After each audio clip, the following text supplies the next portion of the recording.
Up to now, I've argued two key things. One, that optimization isn't a choice, it's an emergent property of intelligence. And two, that optimization is accelerated by systems like capitalism and power. But neither of those ideas answer what I think is the most important question of our time. Why is modern life starting to feel wrong? Not catastrophic or apocalyptic. Let's be honest, many of us exist in a state of continual comfort and safety, but uneven, hard to define, and a bit off. Human progress has undoubtedly made life easier, faster, and more connected than ever. In many ways, we've never had it so good. Yet, anxiety levels are growing, attention is fracturing, meaning is eroding, and genuine, deep down, in your bones contentment is becoming harder than ever to achieve. So what's going on? Well, I decided to create this video series to put forward the idea that a lot of these problems lie in our never-ending quest for optimization. But to properly understand how optimization impacts the human experience, we need to explore the stage at which it begins quietly dissolving aspects of our lives, leading to negative consequences. The point where optimization stops making life better and starts making it worse.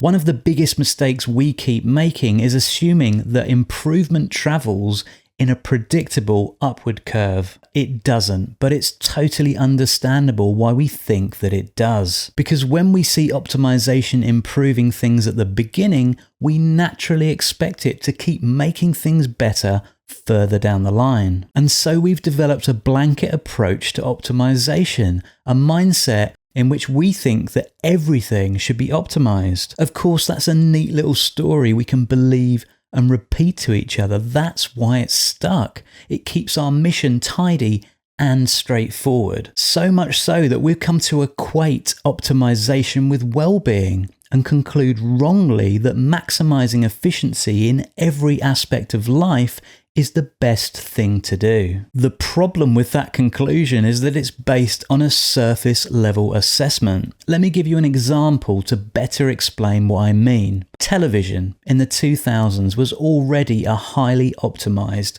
technology. We'd developed it from giant wooden boxes with tiny black and white screens to large flat screen color sets with high definition. Then TV streaming came along and we naturally viewed it as a good thing. It meant we didn't need to wait to watch our favourite shows and saw it, obviously, as an improvement to our lives. The equation was simple. The delivery of TV can now be made easier through streaming, and therefore stream TV will improve our lives. But we forgot that waiting for things is important. Doing so gives us something to look forward to, builds anticipation, and provides a sense of fulfillment when we finally get what we've been waiting for. Plus, when everyone watches a TV show at the same time, they're engaging in a shared experience.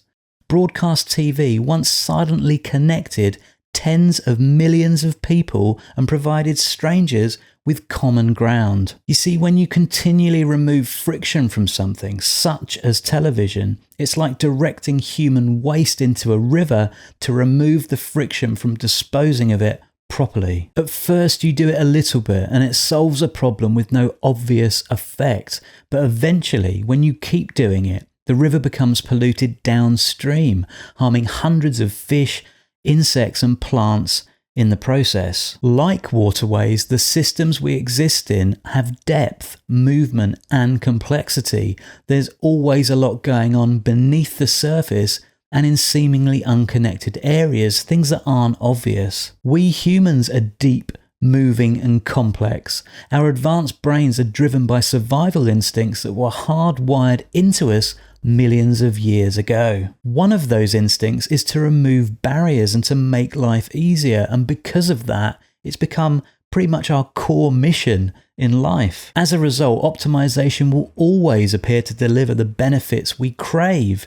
improving things in isolation for immediate reward. But when you optimize anything up to a certain point, the gains begin to slow down and, like with the river example I gave a moment ago, they begin polluting the human experience until the human costs begin to outweigh the human benefits, compounding to remove contentment and meaning from our lives. Because pollution doesn't scale neatly with rivers, human isolation doesn't scale neatly with access to media content, and social anxiety doesn't scale neatly with the internet. In fact, there's no such thing as linear scaling when it comes to systems.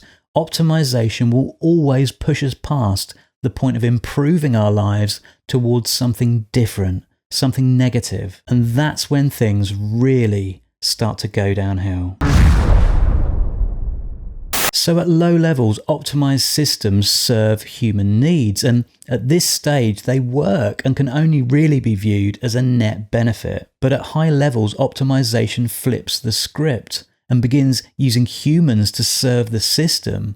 That, I'm sure you'll agree, is a problem. Cities stop being built for people and start being built for traffic, while work stops being organized around meaning and starts to focus instead on metrics. Even human-to-human communication stops being about connection and starts being about engagement. That's the only real goal of social media platforms today, to grab your attention and to hold on to it for as long as they can to make money. None of this happens because somebody decided it should at the beginning. It happened because optimization began removing friction without understanding the human context that originally led to its inception. But context is where humanity lives. It's the driving force, or at least it should be, of everything we do in society. And yet we seem all too often to forget this. Meanwhile, optimization just forges ahead, oblivious to the human experience it was supposed to be serving. Because optimized systems don't ask whether something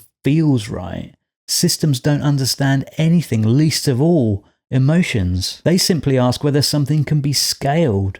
They're focused on whether a thing performs and produces measurable output. In fact, once optimization passes a certain threshold, it actually treats human rhythms as though they're inefficiencies. Slowness looks like waste, reflection looks like delay, and rest just looks like underperformance. So quietly but steadily, our systems are redefining what normal human life even looks like.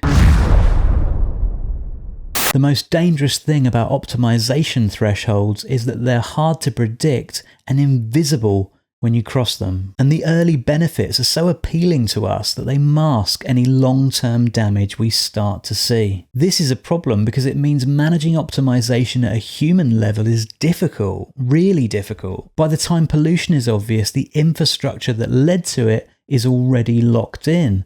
Just look at our planet-wide addiction to fossil fuels and you'll see what I mean. By the time attention collapses, the digital platforms that created the situation are already embedded. Look no further than the impact social media is having on everyone, younger generations particularly, for evidence that we are losing the ability to focus on meaningful things. And by the time people feel disconnected, the social fabric has already been rewired. I present as evidence the amount of time we spend online instead of interacting with people in the real world, the collapse of the high street, and loneliness as a global epidemic. This is why debates around technology feel so frustrating. Critics come across as nostalgic, advocates sound naive, and everyone else just talks past each other. Because the harm doesn't arrive in a single moment, it arrives as a shift in the baseline. And it's dispersed over years or decades, distributed across unrelated areas and disjointed systems. But the results are obvious and plain to see for anyone who looks. What once felt excessive becomes normal. What once felt enriching becomes exhausting,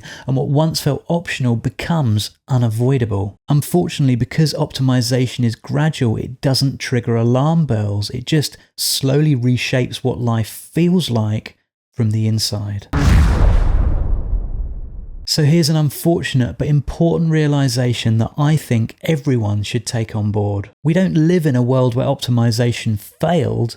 We live in a world where optimization worked too well and kept on going, past the point where it served us, past the point where it aligned with our biology, and past the point where natural friction that was around in the world humans originally entered protected meaning. This is why modern life feels smoother but less satisfying, why everything works but something feels like it's missing. It's why progress doesn't feel like progress anymore, even though what's happening around us is pretty miraculous. Constant connection, realistic digital worlds, artificial intelligence, all mind-blowing stuff. But the problems we now face aren't anything to do with us being weak or ungrateful for the wonders that technology has given us. They exist because we crossed a threshold our systems were never designed to recognize, and that we were blind to because it was never our focus. So in the final video of this series, I want to talk about what it means to live inside